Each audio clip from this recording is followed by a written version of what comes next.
नमस्कार. अक्षय रमा समजून माहीला बोलत असतो. रमा, आपल्याला दोघांना एकांत मिळालाच नाही. कितीतरी दिवस आपण या सर्व गोष्टींमध्येच अडकलेलो आहोत. त्यामुळे तुला मला वेळच देता आला नाही. पण रमा, आता मला तुला वेळ द्यायचा आहे. त्यासाठी आपण दोघं कुठेतरी फिरायला जाऊया. हे ऐकून मात्र माहीला खूपच आनंद होतो आणि माही स्वतःशीच बोलते, आता मी कायमचीच अक्षयची होणार. मी कायम अक्षयसोबतच राहणार. अक्षय आणि मी एकदा एकत्र आलो की मग कोणीही आम्हाला बाजूला करूच शकत नाही. इकडे मात्र साईची आई रमाला समजवत असते. ती रमाला म्हणत असते, हे बघ पोट्टी, काही झालं तरीसुद्धा तू तुझा संसार मिळवलाच पाहिजे. हे एका आईचं मत आहे. एक आई म्हणून मी तुला सांगू का, तू त्या सगळ्या लोकांना पुरून उर आणि तू तुझा संसार मिळवूनच दाखव. त्या माहीला चांगलाच धडा शिकव, त्याशिवाय शांत बसायचं नाही. काही झालं तरीसुद्धा स्वतःच्या नवऱ्यासाठी काहीही करता आलं पाहिजे. आणि ते जर का तुला जमलं ना, तर सर्वच गोष्टी व्यवस्थित पार पडल्या, लक्षात ठेव. हे ऐकून मात्र लगेच रमा बोलते, आई खरंच थँक्यू. तुमचा आधार असल्यासारखं वाटतं. खरं सांगायचं तर आई तुम्ही आहात म्हणून खूपच मला बरं वाटतं. एक मुलगी म्हणून तुमच्या कुशीत शिरावंसं वाटतं. त्यावेळेला लगेच साईची आई बोलते, अगं बाळा, तो तर तुझा अधिकारच आहे. पण तू तुझा संसार मिळवायचा आहेस. तुझ्या नवऱ्याचं प्रेम मिळवायचं आहेस. मान्य आहे माझं चुकलं असेल. मला तू सून म्हणून या घरात पाहिजे होतीस. पण कितीही काही झालं तर तुझं लग्न झालंय म्हटल्यावरती मी असा हट्ट करणं चुकीचं आहे. आणि खरं सांगू का, माझा मुलगा तुला सगळ्या गोष्टीत मदत करेल. तुला काहीही काळजी करायची गरज नाही. तेव्हा मात्र साई बोलतो, रमा, उद्या अक्षय आणि माही बाहेर फिरायला जाणार आहेत अशी खबर मला लागले. काही झालं तरीसुद्धा रमा, त्या ठिकाणी तू गेली पाहिजे. त्यावेळेला लगेच रमा बोलते, साई, मला तुमचं बोलणं पटतंय, सगळं काही समजतंय. पण काही झालं तरीसुद्धा तुम्हाला माहितीच आहे ना, मी जरी तिथे गेले तरीसुद्धा काय होऊ शकतं ते. प्लीज तुम्ही समजून घ्या. तुम्ही जर का समजून घेतलं तर बरं होईल. त्यावेळेला साई खूपच चिडलेला असतो आणि तो मोठ्याने बोलतो, रमा, तुला कोणत्याच गोष्टीची काळजी करायची नाही. मी सगळा काही प्लॅन ठरवलेला आहे. त्या पद्धतीनेच आपण वागूया. तेव्हा लगेच रमा बोलते, साई तुम्ही काय ठरवलंय? त्यावेळेला साई सगळं काही रमाला सांगतो. तेव्हा रमा बोलते, साई, तुम्ही जे म्हणाल ते माझ्यासाठी योग्य असेल हे मला माहिती आहे. साई, कारण एक मित्र आपल्या मैत्रिणीसाठी काहीही करू शकतो. तेव्हा मात्र साईला खूपच आनंद झालेला असतो.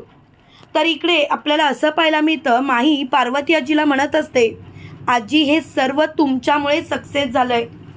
खरं सांगू का आजी, आज तुमच्यामुळे मला माझं सगळं आयुष्य मिळाल्यासारखं झालं आहे. आज तर मला सगळं काही जिंकल्यासारखं वाटतंय. त्यावेळेला लगेच आजी बोलते, माही, एक गोष्ट लक्षात ठेव, तू काही गोष्टीत चुकतेस. अगं, त्या रमाचं मन खूपच मोठं आहे.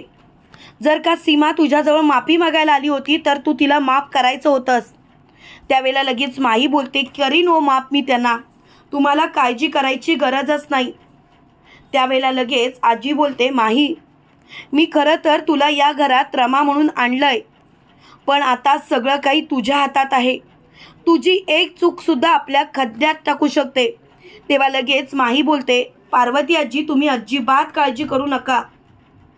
काही झालं तरी मी चुकणार नाही आणि मी चुकण्याचा प्रश्नच उद्भवत नाही. मी आहे ना, तुम्ही काळजीच करू नका. मी सगळं काही नीटच करेन आणि तुम्हाला काळजी करायची गरजच नाही. त्यावेळेला पार्वती आजी माहीला बोलते, माही, हा कॉन्फिडन्स योग्य नाही. खरं सांगायचं तर माही, तुझं हे वागणं खूपच चुकीचं आहे आणि मला तुझ्या या वागण्याचा खूपच त्रास होतोय. माही, प्लीज स्वतःला थांबव. तेव्हा लगेच माही बोलते, पार्वती आजी, तुम्ही नका काळजी करू. मला कसला कॉन्फिडन्स वगैरे नाही. खरं सांगायचं तर मी जो निर्णय घेतला आहे तो योग्यच आहे आणि माझ्यासाठी तो निर्णय योग्यच असणार. मी जे काही ठरवतो ना ते योग्यच असतं. त्यावेळेला लगेच पार्वती आजी बोलते, माही, चुकतेस तू.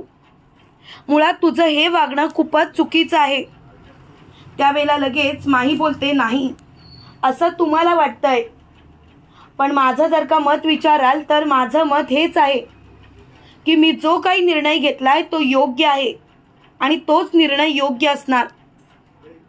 तेव्हा मात्र पार्वती आजी बोलते, ठीक आहे, जशी तुझी मर्जी, पण एक गोष्ट लक्षात ठेव, अक्षयने तुला जरी रमा म्हणून स्वीकारलं असलं तरी सुद्धा अक्षय तुला एका झटक्यात पकडू शकतो. ही मात्र काळ्या दगडावरची पांढरी रेघ आहे. तेव्हा लगेच माही बोलते, ते काही असलं तरी सुद्धा मी अक्षयला कधीच याचा संशय येऊ देणार नाही. अक्षय कायम माझा विचार करणार, बाकी कोणाचाही नाही. त्यावेळेला अक्षय खूपच चिडलेला असतो आणि अक्षयला खूपच राग आलेला असतो. अक्षय मोठ्याने बोलतो, पुरे, आता तर मला काहीच बोलायचं नाही. त्यावेळेला लगेच अक्षय मोठ्याने बोलतो, काय झालंय, तुम्ही दोघी एवढा कसला विचार करताय आणि काय चालू आहे तुमच्या दोघींचं? त्यावेळेला लगेच रमा बोलते, काही नाही, तुम्ही कशाला नसत्या गोष्टींचा विचार करताय. त्यावेळेला लगेच अक्षय बोलतो, मला तर तुझं वागणंच कळत नाही आहे रमा, खरं सांगायचं तर तू अशी का वागतेस, एकदम बिथरल्यासारखी. त्यावेळेला पार्वती आजी बोलते, अक्षय अरे असं काय करतोयस, एवढा मोठा ॲक्सिडेंट झाला आहे तिचा, जरा तरी समजून घे, तू जरा तरी समजून घेतलंस तर बरं होईल. त्यावेळेला अक्षय खूपच चिडलेला असतो. अक्षय बोलतो, पार्वती आजी तुझं हे नेहमीचंच झालं आहे. अगं मी तिला तर समजून घेतोच, पण ती जे काही वागते ना ते चुकीचं वागते, असं नाही का वाटत? मुळात तिने माझ्याशी काय ते बोललं पाहिजे, पण ती तुझ्याशी भारी बोलत असते. रमा घरी आल्यापासून मी बघतोय ना, तिचं आणि तुझं काहीतरी चालू असतं. मी तुम्हाला एकच प्रश्न विचारीन, सगळं नीट चालू आहे ना? त्यावेळेला लगेच रमा अक्षयला बोलते, असं काय करताय? अहो काही नाही, पार्वती आजी एवढंच विचारत होत्या की तू आता फिरायला चाललेस तर नीट जा, मागच्या वेळेसारखं काही करू नकोस, एवढंच म्हणणं होतं त्यांचं. त्यावेळेला लगेच अक्षय म्हणतो, मी तयारीला लागतो. तर इकडे पार्वती आजी माहीला बोलते, बघितलंस अक्षय कसा विचार करतो ते? अगं तू अजून अक्षयला पुरतं ओळखलं नाहीस. त्याने जर का ठरवलं ना तर एका झटक्यात तुझी बोलती बंद करेल आणि तुला एका झटक्यात ओळखेल, पण तुला मात्र ते कळतच नाही आहे.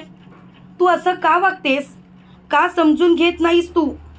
त्यावेळेला लगेच माही बोलते, बरोबर बोललात तुम्ही आजी, मला ओव्हर कॉन्फिडन्समध्ये असून चालणार नाही, मला विचार केलाच पाहिजे आणि हा तोच विचार आहे जो योग्य आहे. तुम्ही काळजी करू नका पार्वती आजी, मी अजिबात ओव्हर कॉन्फिडन्समध्ये राहणार नाही. तेव्हा पार्वती आजी बोलते, मूर्ख आहेस तू, मूर्ख, म्हणूनच तू अशी वागतेस. तुम्हाला काय वाटतं मित्रांनो, खरोखर साई रमाला योग्य ठिकाणी लवकरात लवकर पोहोचवेल का? कमेंट करून नक्की कळवा आणि असेच मालिकेंचे नवनवीन अपडेट पाहण्यासाठी व्हिडिओला लाईक आणि चॅनलला सबस्क्राईब करायला विसरू नका. थँक्यू.